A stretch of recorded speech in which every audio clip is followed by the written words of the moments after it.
In a world obsessed with rankings, two men dare to chisel greatness out of metaphorical granite, one wildly subjective opinion at a time. This show, every episode, we select four icons from a single topic and immortalize them in our own personal halls of fame. Subjective? Absolutely. Debatable? Always. Set in stone? Until next week, welcome to the Mount Rushmore show, where your top four says everything about you. I'm Mike Mintz. Joe, our normal guy, he's on vacation. Maybe he's been abducted by aliens or gone into an alternate dimension. Who knows? But this week, we have a special guest. Thanks so much, Mr. Ben Maciag, for being on the show. And Ben, we're picking a topic that is right up your alley, all paranormal, all the time. Oh man, I'm looking forward to this. I that listing was hard. I mean, limiting it to four when you kind of nerd out on conspiracy theories and then having to quantify it, that was interesting for me. So I'm looking forward to this, man. Great. Thanks for inviting me. Oh, dude, anytime. It's nice to have you on. And this is a topic that I don't know if Joe would be into it, but I know you are.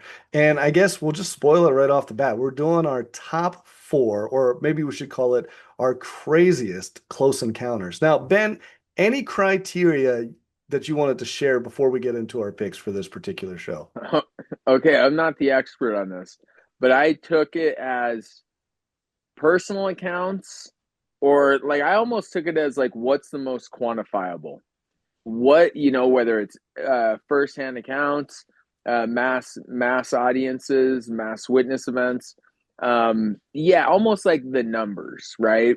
So yeah, I included, I mean, mine, and I'm not gonna leak anything yet, but I had three that were strictly historical and like one personal. So I think that's like things that I think were of value in this conversation, I guess. Well, and here's the deal. When we get into things like paranormal, I guess some background is kind of useful for this, Ben, right? We're both history guys, both into research and stuff. Somewhat skeptical human beings. We want to find out the truth about stuff. And some of these stories that we're going to share today, first of all, some of this stuff is absolutely bonkers, but then you start to dig a little bit deeper. The thing that I love is I want to find the stuff that seems the most outrageous and then hit you with some of the facts behind it that are so compelling that you go, whoa, what's going on here? Yeah, absolutely. Um, I think that's like when I was younger, Leonard Nimoy. Yeah. When History Channel had like I think it was History Mysteries or something, I was always kind of like, whoa, I'm not learning about that, right? And it's weird because of the profession we're in that we're kind of like almost told to steer away from these things that have been documented throughout every decade for the last 100 years at least in like the civilized societies too, right? So it's like modern day technology and modern day upright walking primates going, I don't know what that was. Well, I love that you brought up Nimoy and History Mysteries. For me, it was certainly Unsolved Mysteries, old Oh, Robert great. Stack and the UFO episodes and the ghost ones, and asking my parents, watching the stuff in the 80s and 90s and being like, what happened here? Well, we don't have any answers, man. I mean, nobody Yeah. does. Yeah, but isn't I guess that's the thing. These things, I don't know why people are scared of like, just being like in wonder and in awe that we don't have all the answers. Isn't that enough to make you want to be like a young researcher, like go into these like weird disciplines, cultural anthropology, dude, even religion, right? Like dude, years ago, I asked my dad if it would be like a big taboo if I would sign up for the priesthood just to get the education and then bail my last year. Like knowing full well I was going into it just for the knowledge, man, because those religious institutions that produce these like, the hierarchy of international churches, they do receive a weird education that gets into the esoteric. And we're the only ones told, no, no, no. Number 13, it's bad, which will come up today. Oh, interesting. Well, I would Yeah. love to find out the numbers. My criteria, I'm going to focus mostly on the I don't know what you would call it, the extraterrestrial, the UFO, the UAPs, those kind of strange skies type of situations. I wanted to give you the All Domain Anomaly Resolution Office, or mostly known as ARROW, right? Now they say most of these cases that have ever come out is attributable to prosaic objects, so basically boring stuff, balloons, drones. However, high-ranking military witnesses and whistleblowers maintain that the US government possesses intact non-human craft and biological materials. Some of the names that we'll talk about today, guys like Lou Elizondo and some of these Air Force people and some of these events are the ones that fit into that. They're not the boring, mundane, have an easy explanation. And the people that are saying these things, in my case especially, are high-ranking, very trustworthy individuals saying some really outlandish things. Oh yeah, absolutely. There was um it was involved the Project Blue Book event Mhm. and all that research. I think there was a contemporary scientist that actively spoke that said even the head of Project Blue Book wasn't accurately stating what the numbers were, and that the research was published. The evidence was 10 times the amount that he had testified actually happened, right? So, like, this is a good example, man.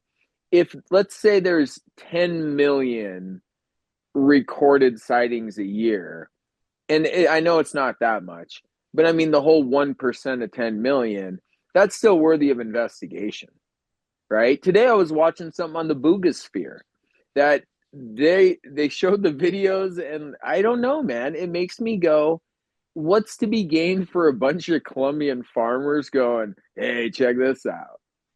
So you got to go. They were willing to tell other people. Yeah. Dude, I just you talking right there makes me know that you're the absolute perfect guest for this. And I was talking to you earlier today and I said, "How's your research coming? And did you write anything down?" And you're like, "Dude, right up here. You've just got you love this stuff, and that's what Oh, makes you it's fun. perfect for this show." Well, I think we've set it up enough. Let's hit them. So the way we do this show is we go pick for pick. You're gonna give your first event or paranormal experience or whatever mass close encounter that you want to pick. We'll see if we share any. This is such a broad topic. We'll see, Yeah. and then I'll go mine, and we'll keep going all the way through our top four. All right, man. So who's your George Washington on this list? All right, George Washington. I think this is an underdog internationally, but I would debate it. The Fatima event. Dude, you're right up my alley. Okay. I'm not sharing this, but I got more to say. Go ahead, tell me about it. Okay. So, So, three shepherd children, I believe 1917, on the 13th of each month from May till September, Mary appeared, and the ultimate event, there were 70,000 witnesses, and the sun began to spin and zigzag across the sky. And in a rainstorm, not one person in 70,000 got wet that day. And that's considered the last sighting of the Virgin Mary. And, sorry, it just keeps coming. I guess that's where the Catholic Church gets their Fatima doctrines. Is supposedly there were some letters written by these children that were only to be unsealed on X day in the future to show that they weren't horse feeding, right? So it's a good one, man. 70,000 people. this is one of my all-time favorite events that is really hard to explain. In fact, Yeah, it's impossible. And yeah, it's also known as the miracle of the sun. And this yeah. becomes canonized. This becomes an event that the Catholic Church actually labels a miracle. Full disclosure, Ben, I started working on a documentary on this in 2017. I wanted to do the 100-year anniversary of it. Oh, that'd be I cool. interviewed a Catholic priest. I interviewed a guy that was a college professor that followed the school of skepticism, and I interviewed a Lutheran priest. And it was a fascinating deep dive into this moment. You set it up nice. These three young children, I think as young as 9 and as old as Yep, 13, yep, claim that they're seeing the Virgin Mary. Now, that's not that impressive on its own, but they also claim that this moment is going to happen. And people gather. It's 1970s. World War One is coming to a close and the world is in this crazy place. And these, yeah, 70,000 people, newspapers, reporters are there at the yep, event. yep. Yep. And not everybody, and let's be honest about the facts, Yeah, totally. not everybody claims to have seen things, but lots of people do. And the explanations, like you said, are bizarre. The sun moving across the sky, the fact that this was like an overcast, rainy day, but there was seemingly, it's a bizarre one. And I love the fact you brought up the secrets because they wrote down things that they gave to the Yep. Catholic Church, and I think there were three of them, and I know for a fact one of them is still sealed and Yep. has not been released yet. And this is a crazy story because you sit there and you go, how many people witnessed this thing that the Yep. Catholic Church is going to call it a miracle? It's a nutso event and one of the all-time favorites. Yeah, great choice. Yeah, I think it's just one of those. I think the only thing I've ever seen to discredit it is like that weird dancing hysteria in the Middle Ages, and it still isn't a good enough. I guess it's downplaying that. I don't think we have evidence that 70,000 people ever experienced mass hysteria again. I think people take leaps to say like maybe 1,000 did, right? Maybe a village that got maybe the 1,000 people that survived Nagasaki might have that. But I think in something like this, especially in France, especially in a mountainous area that was like far from the battle, especially with people gathering in community like they did, I think it's almost like shooting down the past to some degree. It's saying that they were like primitive meatheads, Well, this you is, know? yeah, it's 1970, Fatima, Portugal. I mean, this is an event, even if you were to say, and we're not here to say one way or the other, but even if you were to say it's mass hysteria is not a scientific explained thing. It's a Yeah. phenomena in Yeah. itself. So you're saying the phenomena is explained by another phenomena.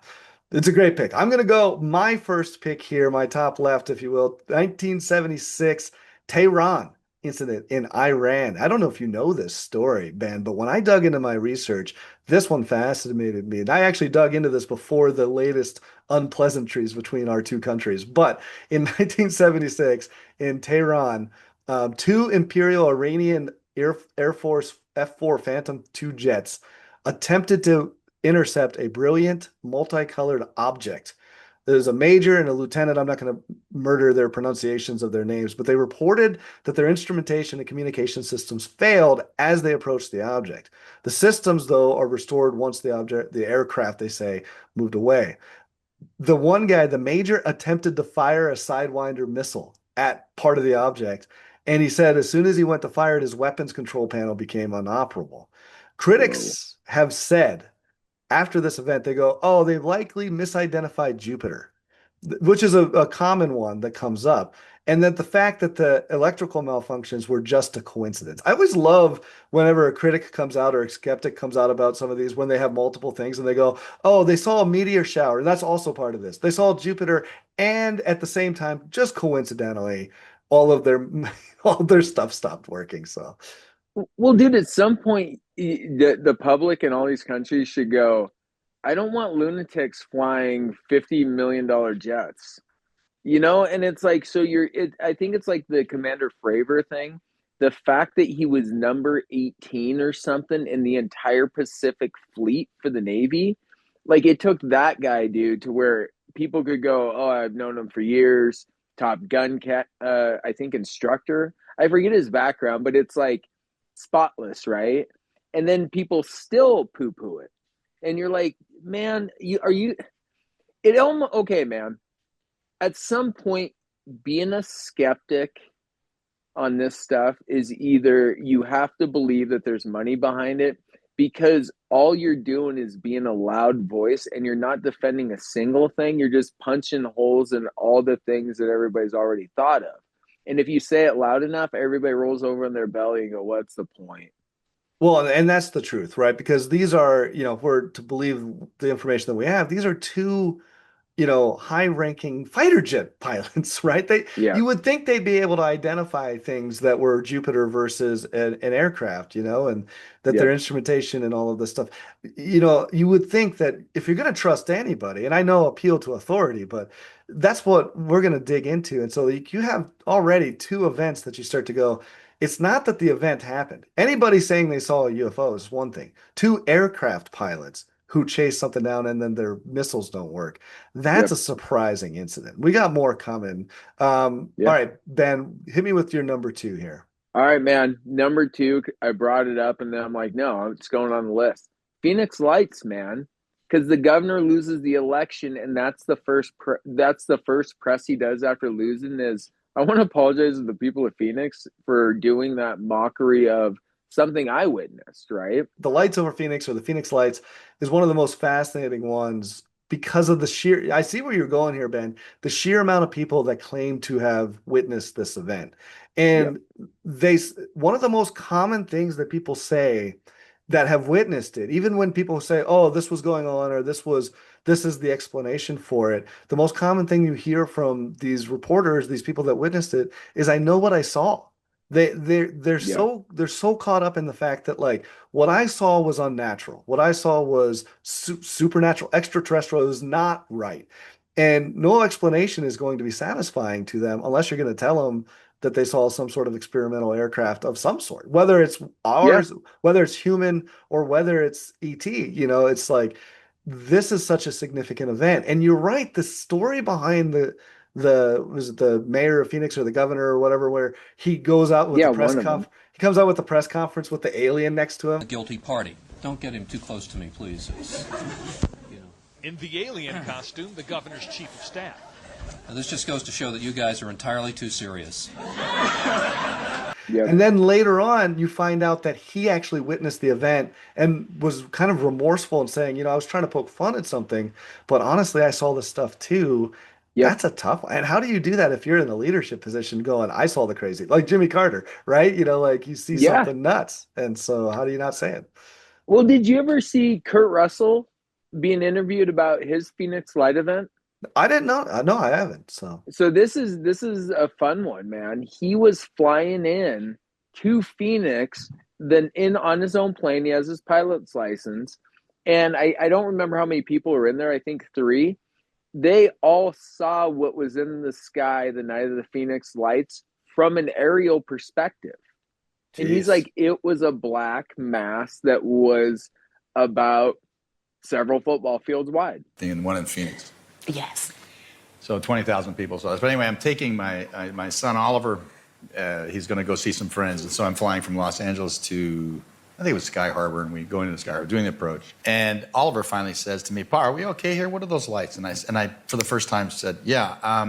He said, I said, I don't know what those lights are. So I'm looking at one light, 2 lights, 2 other lights, perfect line. And I said, no, I don't know exactly what that is. And he said, well, are we okay here? And I said, So I'm talking to the tower, and I said, are you guys painting anything above the airport? Are you looking at any radar? And no, we're not showing anything. They're unidentified, they're flying, and I don't know what those objects are. By the way, we're sharing Phoenix Lights. So that's on that's my number 2 right there. And this is one that I found out about, and there's a lot of audio recordings of it. And it's a fascinating one. And this is the 1980 Rendlesham Forest incident in the United Kingdom. And this is a pretty well-known one. They call it Britain's Roswell, 1980. Here's the deal. This happens near the Royal Air Force Base Woodbridge over the course of 2 nights in December. And this isn't just people walking around. These are the military people of the, of the army, and personnel, the military people, Deputy Base Commander, Lieutenant Colonel Charles Halt, who will famously record the audio. They report, this is what they report. This is Rendlesham Forest. They reported a glowing metallic object that kind of comes into the forest. Watch, lay the head off my flashlight there, sir. There it is. Hey, I see it too. What is it? We don't know, sir. So can I get some of it? Yeah, it's a strange, small red light. Looks to be out maybe a quarter to half mile, maybe further out. The light's still there, and all the barnyard animals have gotten quiet now. Weird. It appears to be maybe moving a little bit this way. It's brighter than it has been. Yellow. It's coming this way. It is definitely coming this way. Pieces of it are shooting off. There is no doubt about it. This is weird. To the left. Yeah, definitely moving to the left. Two lights. One light to the front, one light to the left. Keep the flashlights off. There's something very, very strange. It is a fascinating account. And you can actually hear the audio. And that's the stuff that gets me is like, these aren't just people walking around. There's no reason for them to make this up. They're servicemen doing a detail, essentially your job in the middle of the night. And they see this very odd event and they describe it in terms that is hard to square with a meteor shower or some sort of natural phenomena that occurred. Yeah, and I think there's two other separate testimonies from that incident. One was a air traffic controller tower guy was in the air tower that said a thing like a basketball came in, had like three portal looking things and exited like in the blink of an eye at 90-degree angle. And then Rendlesham is where the nuclear stockpiles were. And another witness testified that they saw something that was using a laser scanning the bunkers in on that base, the nuclear stockpile bunkers. Yeah, so you have, by the way, it's not just the the military personnel. You have other eyewitnesses that claim to have seen it, and then you also have the police logs from that night of where two officers from the constabulary. I love the British stuff, right? That's Yeah, the yeah. sheriff's office. All right, come on. They also were around and had also noticed some of these lights. So you have, again, multiple witnesses from multiple different angles claiming very similar Yeah. sightings. This one's a famous one, but if you didn't ever hear about this one, the Rendlesham Forest, it's worth a deep dive, man. So, Good segue. Roswell. yeah, of course. Like newspapers, newspaper retractions, double speak from the government, a lot of witnesses across a lot of disciplines in the community and in government. Something happened. So I don't know, but something got covered up because there's a lot of people that have a way different story than the government does with that one. The Roswell case is easily the most famous and Yeah, yeah, notorious, like UAP, UFO, whatever you want to call it, historical sighting. And it's been done to death, man. I mean, it has, it everybody, has. everybody's kind of covered this. And that's why it makes it so hard because it's almost kind of what you want to believe now. You can look at all Yeah, sorts of information on both sides of it. Here's the catch. And I think people sometimes they hear this and they go, "Oh, what are you saying that a UFO crashed there?" I'm saying we don't know. Whatever yeah, happened, but even if it's ours, right? The military and the government certainly isn't going to tell that part of the story, and they're not going to tell it for a no, variety of reasons. It's if it's ours and it's some sort of breaking edge or cutting edge technology they don't want the world to know about. They're going to cover that up. And here's the really terrifying point: if it's not ours and we don't know how it works, but yet it's technology that seems to break our current understanding of reality and physics, the government would not release that information either. They're not going to say. yeah. And it's just like it's funny because it's like the government doesn't have to do a whole lot to discredit any of this stuff. They just have to say, and then 50% of Americans go, see, told you. They have nothing. And you're like, dude, I'm not even trying to say I believe. It's just, why does it feel fishy? Right? Why does it feel like it's not what it is? It's kind of like the Pat Tillman story, dude, just to like link like a believable one. Like that story took the better part of 20 years, and I still don't think they've gotten full answers that this entire unit essentially went, no, shoot that way.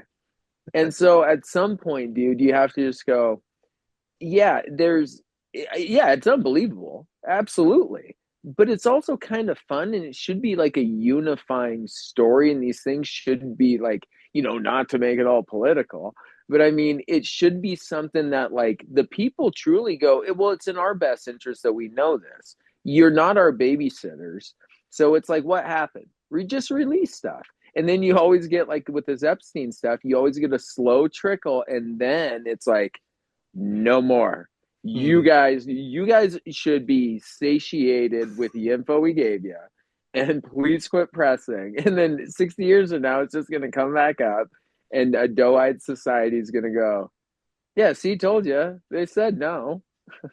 Ben, what I always love about you, man, is You love to get into conspiracies. You always look at it from a skeptic's lens, but you always love the fun part of it, right? Like It's so fun. there's no point in destroying that sense of wonder, right? And Yeah, and we can't say it's so hard. You know, I talked to somebody the other day and they're like, "Well, I've never seen ghosts or UFOs, so if anybody sure. comes out with it, I'm just going to say it's nonsense because I've never seen it." It's like you can't use your own observations of the world to say Yeah. this is how reality works, right? Like Dude, and you, the best counter question is, are you religious?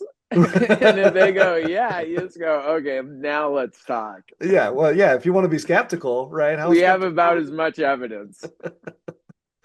Either way, dude, I love it. And Roswell, I'm glad you brought it up because it's the notorious, it's the famous one, and it's really the interesting one because what we haven't talked about, Ben, and before I move on to my fourth and final, I'm wasting time, but no, is the fact that there's been a lot of almost soft disclosure lately. We've seen a lot of congressional Yeah. hearings on UAP, and we've heard from some really high level, on the record legitimacy. And one of the questions came up about recovered craft. I can't remember which guy was talking, and the senator or the congressperson was like, "Well, do we have any information on the recovered craft?" And he said, "I can't answer that. I've signed an NDA."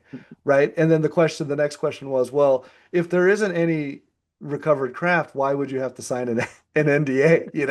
And you sit there and go, and then I think the next words he said is, "I'll have to tell you that in the skiff," which is the secret place that Yeah. yeah. So you're sitting there going, this is about as much. I'm not saying that there is, but I'm saying there's a lot of interesting things to read between the lines here. So, Dude, there's got to be one sacrificial lamb because who's going to enforce these NDAs?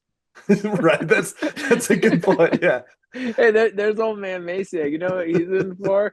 Turns out UFOs were real, but Yeah. he's never getting out because he signed a contract with the humans. I always love the theory that UAPs are not aliens; they're us from the future. It's a good one. That's a good one. Yep. It's because it doesn't have to necessarily be Yep. ETs or aliens. All right, I got one more, and I think you got one more, right? Yep. So I'll finish up, and then we'll let you bring it home. This is This is one that just fascinates me. I'm not sure I buy it, but I love the story. This is the Westall UFO incident sighting in Oh, Australia, April of 1966, Melbourne, Victoria. This is what I think I love about it is high school kids. It's yep. at a high school in the afternoon, and a bunch of individuals, including multiple high school students at Westall High School, claimed to have witnessed essentially a UFO. They reported seeing a flying object. It was described as round with a domed top, white, gray, or silver, grayish, silverish in color. It descended behind a row of trees into the open area of the south of the school. Some people that description that I gave you is the like corroborated, that's what everybody says. Hmm. There's other Hmm. stuff that comes out that isn't corroborated. Like there's different stories after that. But what I've just told you about the fact that they essentially see a flying saucer that is grayish, silverish in color going behind the trees outside of the high Yep. school, that is the accepted answer that everybody claims to have seen. Then there's other ones with other Air Force or other aerial phenomena. But that is a fascinating story. And Yep. again, because you got a bunch of people seeing something. Well, and that one, there's another little aspect to that. I believe the high school science teacher originally said he saw it. He agreed with the students. They showed up, threatened to say that he was an alcoholic, strip him of his teaching credentials. And James Fox, I believe, in The Phenomenon, does an anonymous interview with that teacher who does come out and say, yes, they saw what they saw. So, It's the daytime. You always yeah, think of UFOs in the middle of the night, yeah, yeah, where you yeah, can't yeah, really. yeah, yeah. This is day. Spooky. You can Yep. clearly see there's nothing to even question what you're seeing here. And of course, by the way, skeptics out there, it was probably something very explainable. You remember the Men in Black when it's always a weather balloon? That's Yeah, what they yeah, yeah, say. They're gonna yeah. say this is a weather balloon, and I'm always amazed at how people can't tell what a weather balloon looks like. Right? It's like that's really hard Hey, apparently. So that's the talking point. Don't believe what you saw. Yeah, you didn't see what you thought you saw, Yeah, right? yeah, Yeah, yeah, here yeah. it is. And of course, it goes back to the Man. lights over Phoenix, right? I know what I saw Yep. kind of situation. Yep. Now, I'm not saying it happened, but I always find these ones fascinating when you have multiple people. One Yep. person could really mistake something. You put a bunch of people together, even if it's 5 or 10 people, and they're all claiming to see the exact same thing that's absolutely bizarre. That's Yep. the stuff that really fascinates me. Plus, it's high Yep. school kids. I don't know, Yeah, man. yeah, So yeah. All right, man. bring it home. Sure. All right. This one, I didn't know how to list it. It's not an event, but it was from the testimony. That admiral that said we have things that we've recorded under our like geological cameras that are football field long that go 200 miles an hour. He also shared that there was, I think, a SEAL training mission where they were in the water and something black as big as an island came up. They extracted the team. Supposedly, it was on 3 helicopters, 2 naval vessels. He goes back to the unit and checks emails, and he's like, I'm not dealing with this stuff tonight. Wakes up the next day, and the entire email thread involving all those units was deleted. Well, dude, the only people that have that access is the Pentagon. You don't have localized access to delete like a singular communication networks amongst like 4 different units, right? And evidently it's on body cam. So it's on security systems, body cam, and aerial surveillance got it, 2 boats, and a SEAL team. It was, yeah, that's a fascinating one. And what you said about the deleting the emails, that's not unusual. David, was it Yep. Fravor that also with the Tic Tac Yep. incident where Don. they actually said that they sent the email and then the next day or whatever, within hours, they said they couldn't even find the email that they had sent. And so it's like, Yep. that's a bizarre turn of events, Dude, for even you mentioned it. The Men in Black aspect of this also seems real because I think Fravor also agreed. Yeah, a couple helicopters showed up, dudes in suits came in, grabbed the surveillance, and they were gone. yeah. So you're like, dude, maybe Men in Black is also soft disclosure. I'm hoping that the new Spielberg movie, Disclosure Day, is just disclosure, right? Like it just tells Dude, us the truth, right? like it, Spielberg might be into something. Close Encounters, come on. I mean, so dude, they say, well, and he has the character that the Jacques Vallée characters in Close Encounters. I think Spielberg also had his own event. I don't know if he's ever talked about it, but I think he's always been like the why not. And dude, you said it earlier. Jimmy Carter, the yeah, most Carter. religious president we've ever had that lived his values, was convinced they were real. Can I add to this just to end it? Of course, man. I heard this several years ago as a conspiracy theory that Carter asked and refused to accept the answer because of what he had seen. And his secretary said Carter came out of a meeting one day with tears in his eyes because they actually told him. And what it was, hey, you know that God thing that you are very devout? Well, these are them. Oh, And that'd be so, interesting. and So Carter just held the line the rest of his life, man. So, and dude, he was a pious human being. So, like, I give piety more value than I give numbers sometimes. fundamentalism belief is what you want to believe, right, Ben? I mean, Yeah, what are yeah, we going to count as evidence? And when you can't, and bingo. you brought up religion, it's like, what do we count as evidence here? And Yeah, yeah. then we start to ask questions. People go, well, why don't they disclose? Well, would it destabilize the society? Do you go to work tomorrow if No, you find out some of this stuff no. exists, right? Dude, Um, I start to look at the world through what other constructs have I never agreed with? and then you start to ask questions from the people that want to believe. You're very much in the sense of wonder, right? And you go, Yep. well, what if the evidence, I guess I'll ask you this. What if it turns out that the evidence comes out and it's overwhelmingly evidential, but it's also very mundane and boring? I think if they were being honest, I'd be one of the ones that would be like, okay, so what's next? Can Yeah. I start asking more questions at least? Can I start going, okay, how far has communication been made? Is there involvement with certain things? Do corporations have an inner key to this stuff? Is there a species hierarchy that like all these reptilian believers were actually right? Like there's a lot of other follow-ups, right? So even if it's mundane, it's like, yeah, but what are you not telling us? And I think that's why it almost has to be everything at this point, because every time this entire conversation tonight, man, it's always, we now have the numbers, and government still just goes, huh, prove it. Yeah. And everybody goes, and they get numbers on that. So it's almost like I'm confidently on the side of conspiracy theory now more than ever because of things like the Epstein files and UAP disclosure. I mean, they're running away from those two subjects for a reason. So I want to ask more questions then. You know, that's what I think is the absolute key to you and what you do, you know, with your history background, with your knowledge, your master's degree in education, and your background in doing what you do, and also your love for the conspiracy possibilities. Because at the end of the day, when you're faced with the evidence, right, you're not sitting there going, I won't believe it. You're saying, okay, what's the next mystery?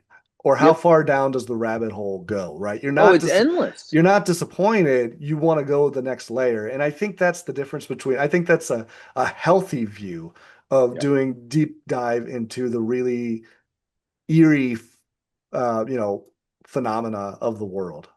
Dude, I will be content when I arrive at what's the purpose of our species, and it's not working for a corporation with a sick logo, dude. So, You don't think it's 40 hours a week and, dude, you know, no. 2 weeks of vacation every year? The fact that we're on 100 years of that, and everybody goes, it's always been this way.